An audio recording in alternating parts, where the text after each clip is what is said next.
आप देख रहे हैं अनहोनी।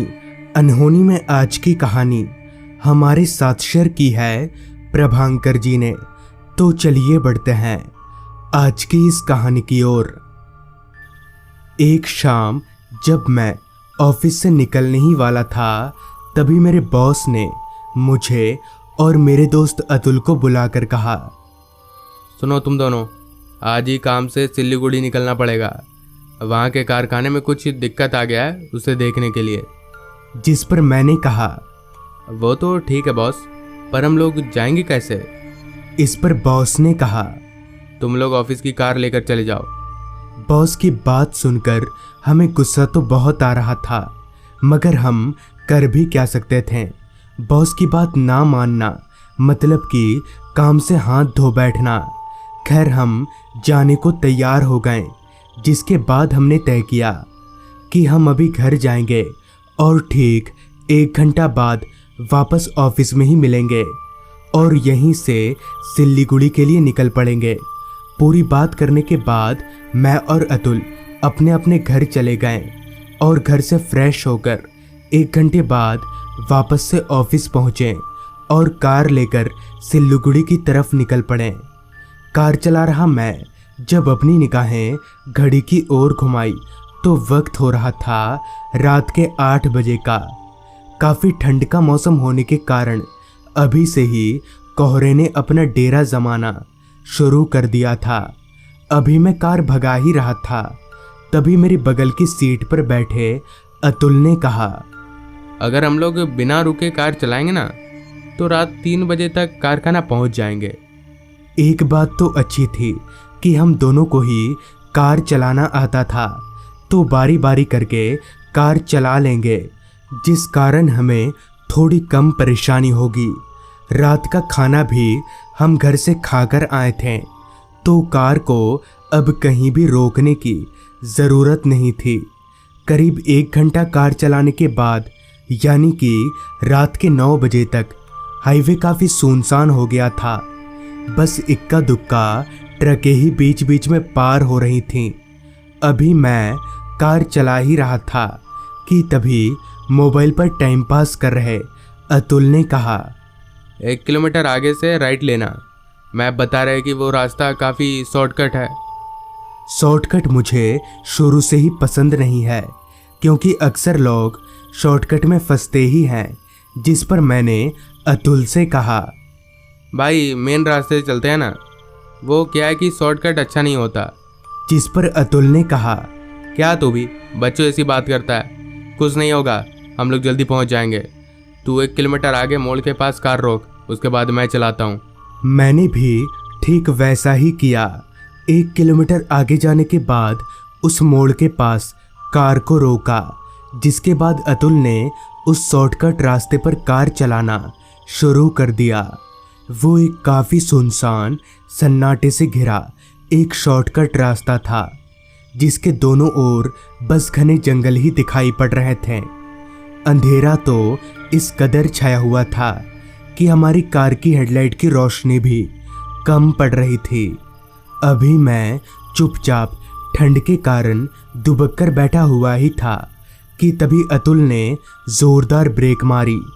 अतुल ने इतना ज़ोरदार ब्रेक मारा कि मैं एकदम से हक्का बक्का रह गया और मैंने चिल्लाकर अतुल से कहा, पागल वागल हो गया क्या? बेमतलब का ब्रेक क्यों मार रहा है?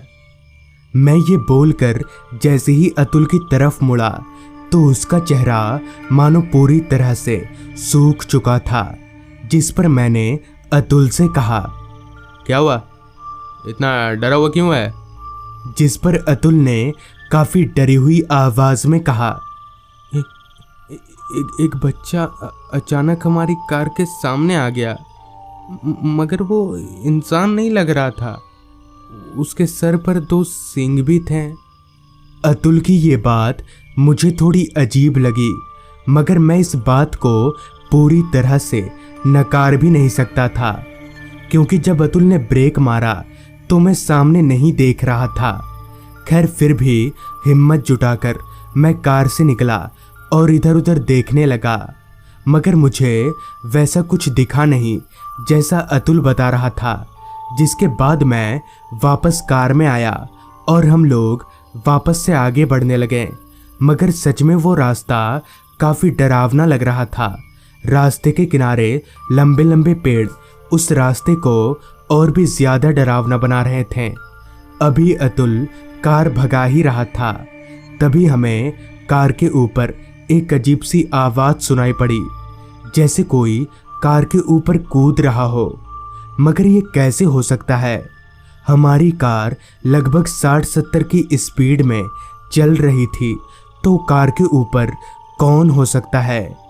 अभी हम ये सोच ही रहे थे कि तभी एक बच्चा अचानक ही हमारी चलती कार के छत से कूदकर कार के बोनट पर आकर बैठ गया।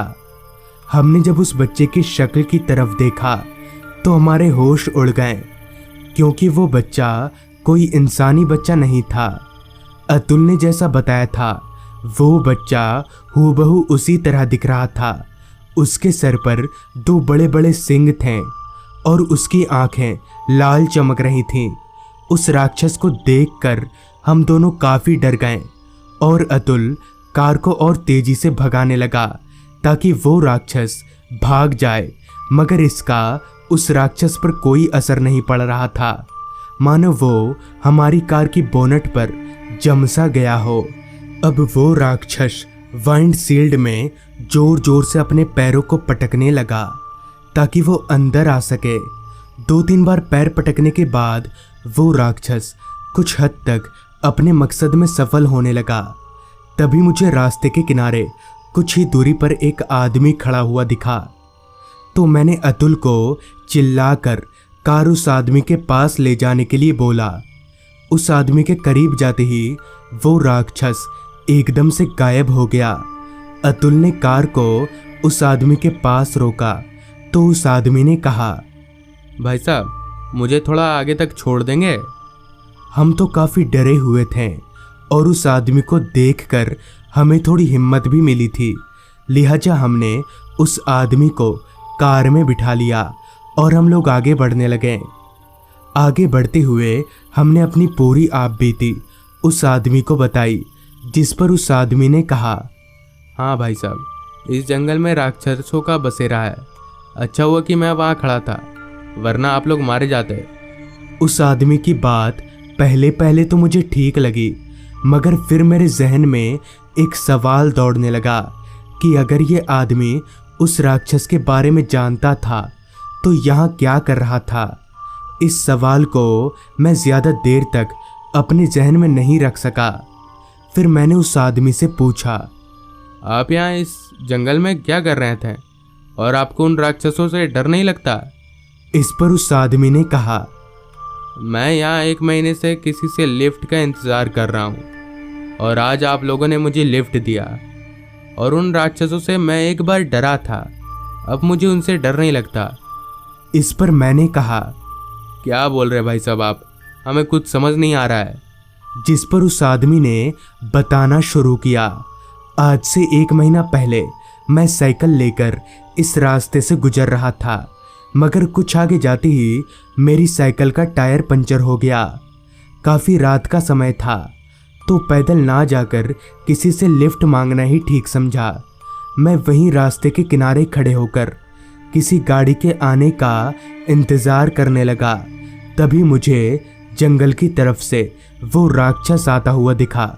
उस भयानक राक्षस को देखकर मैं काफ़ी डर गया और दौड़कर भागने लगा, मगर वो राक्षस भी मेरे पीछे पीछे दौड़ रहा था। मैं इतना डर गया था कि मैंने अपना आपा खो दिया और उधर से आ रही एक ट्रक से जा टकराया और मेरी मौत वहीं हो गई। इतना बोलकर वो आदमी जोर जोर से हंसने लगा और हवा में धुआं हो गया। मगर उस रात उस आदमी के चलते ही हमारी जान बच गई। तो दोस्तों, ये थी आज की कहानी। अगर आपको ये कहानी अच्छी लगी हो तो चैनल को सब्सक्राइब कर लें। तो मैं आर्यन जल्द ही मिलूँगा आपसे ऐसी ही एक कहानी के साथ।